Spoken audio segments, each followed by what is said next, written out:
this is Austin Whitworth. Austin's here because we made some content together, but Austin doesn't know about the drama that's happening right now in the strength and conditioning world. Do you know anything about this drama? No, I don't. No. All right. So Austin used to be a basketball player, and now he coaches bodybuilders, big meathead. But anyways, basically what's happening right now is I created some content on static stretching, and I think static stretching for improving power output, in my honest opinion, I mean outside of like content, is not that it's stupid, but it doesn't improve performance. It doesn't. There's a lot of evidence that demonstrates that it doesn't improve performance.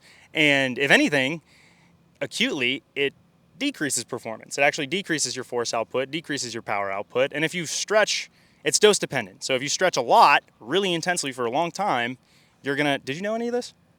I saw one video You talking did? about it. Yeah. But yeah, so that's what the research says. That's like clear cut. That's what it says. And even then, there's a lot of convolution, is that a word? I'm going to say that's a word. There's a lot of convoluted information out there about whether static stretching actually does anything in terms of like your performance. Okay, so one claim that's out there, which is not necessarily 100%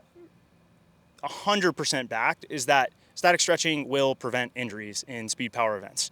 That is not necessarily true. If you do a lot of static stretching and you go out and you sprint, you are still at risk to tear your hamstring. Just because you do static stretching doesn't mean that you're not going to get hurt, right? Because static stretching isn't going to stop your tendon from tugging incredibly hard on a muscle that's not strong enough to handle that force, and it could just tear. So that claim is not really reputable, and I think you could look at some research and you'll see that dynamic stretching, however, dynamic flexibility, you know what that is, like, touch your toes. Yeah. Well, like, yeah, just like, bouncing or whatever, has a lot more credence behind it, and it's long been used in track and field. Like, rarely, if ever, will track coaches have their athletes just go out and do static stretching. Like, oftentimes, it's dynamic flexibility. So I don't really know why we're still debating this. I thought this was like common knowledge, but I guess that with other coaches kind of coming out with information, there's just a bunch of stupid shit out there that people think is accurate when it's not. So yeah, that's one of the claims that I wanted to address. Actually, I have a question. What are some other like assumptions you have about static stretching? Do you think that it improves performance? I think that it can definitely... Hold this close to your face. I think that static stretching, in the sense of, if we're talking building muscle, can be great if your muscles are sore. I think that... Did you know there's no evidence that demonstrates that? There's no evidence that demonstrates but that. is this static stretching for after the workout? Does the timing matter? No, it doesn't matter. Nothing matters. So we're not talking about timing at all. You could do it anytime, before, after you're sore, you got DOMs, you stretch. Yeah, I think that if you static stretch too much before a workout or before a training session playing basketball, it can definitely decrease performance. But I always recommend people to if they're sore especially, to stretch after a workout. Is that a common thing in bodybuilding? To stretch after, yeah. Really? Yeah. Interesting. Because here's the thing, guys. You know Sean Strickland? You know who that is? Yeah. He always says, "Here's the thing, guys," and then he goes on a rant.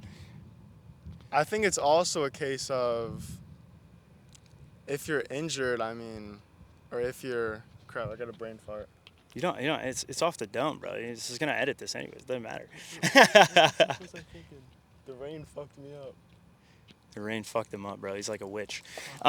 Look, there's no evidence that demonstrates, or I'd have to scour the internet to double check this, but to my knowledge, there's very limited evidence to demonstrate that static stretching is going to decrease delayed onset muscle soreness. Delayed onset muscle soreness is caused mostly by two things. One is going to be novel training stimuli. So if you haven't lifted for a while and you go into the gym and you do 5x10 squats, yeah, you're gonna be pretty sore. Oh, yeah. Austin.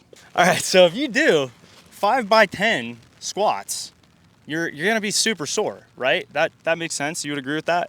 Yeah. And then the other is eccentric muscle contraction. So if I said, Austin, you haven't jumped in X amount of time, let's go out or you haven't ran or you haven't done anything, and I said, let's go do a bunch of plyos. You know what's gonna happen? You're gonna be sore. You're gonna be really sore. Yeah. Because that's a novel training stimuli. So what would you say if an athlete gets sore? Like, would you just say? Dude, you tell them keep doing what you did in the first place to get sore, because that's what will make you not sore. If you keep doing, you're going to be sore for 48 hours. Like, if you want to take ibuprofen, you want to roll or whatever to deal with that first 48 hours, that's fine.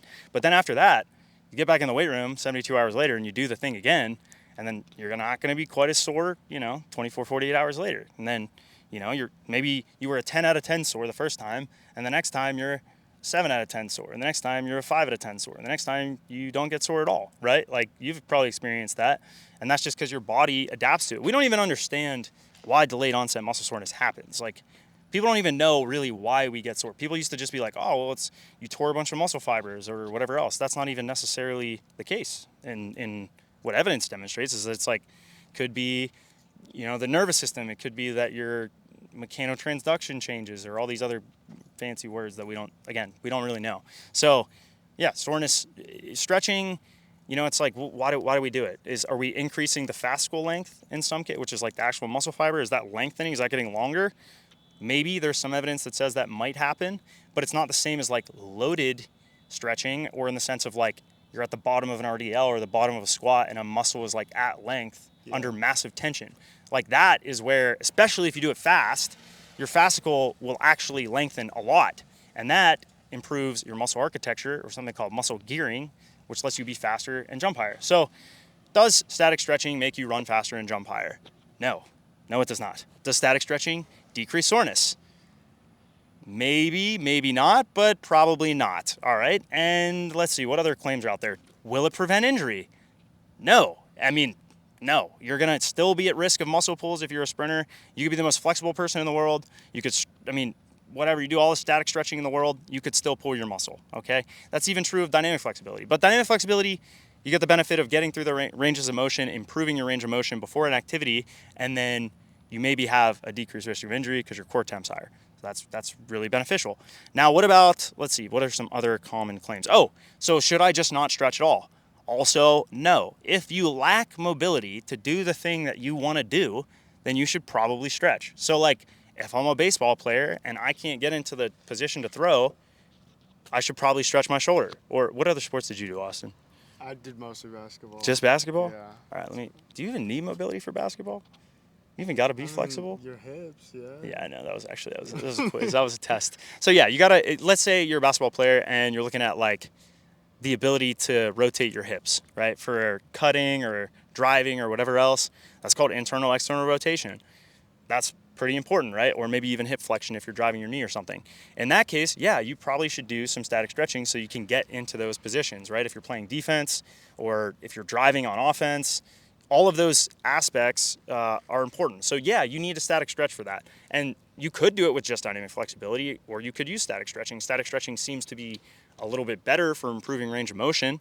And in those cases, yeah, definitely, right? You need that level of range of motion for your sport. So do that. But outside of that, if you're just cranking on it because you think it's like beneficial, not really limited impact of that. And I'm probably going to hopefully put a bunch of studies in this video so that you guys can see that evidence and know that I'm not just pulling shit out of my ass. I have a question.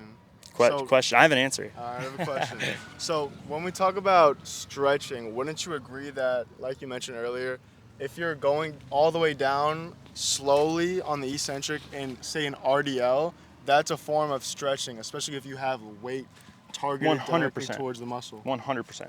Also, though, when you stretch, wouldn't you think that you're loosening up the muscles? You're stretching because the muscle is tight. So when someone stretches, yeah, but what does that even mean? What does that even mean, bro? What is again? I know that's what I'm saying. It's like, what does that even mean?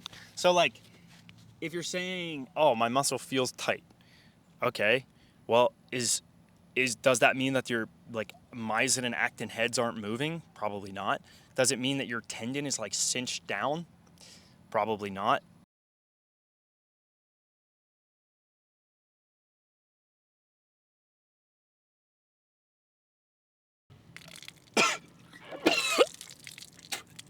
Bro, what the fuck? Am I having a heat stroke right now? Why am I throwing up? Maybe the water didn't help. You know what I should do? I should probably stretch.